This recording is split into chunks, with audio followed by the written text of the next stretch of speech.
Kako da krene dan postane jasniji,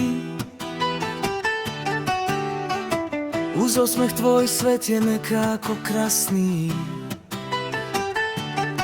Nije to samo ime što na med podsjeća, u tebi se krije neka retka sreća.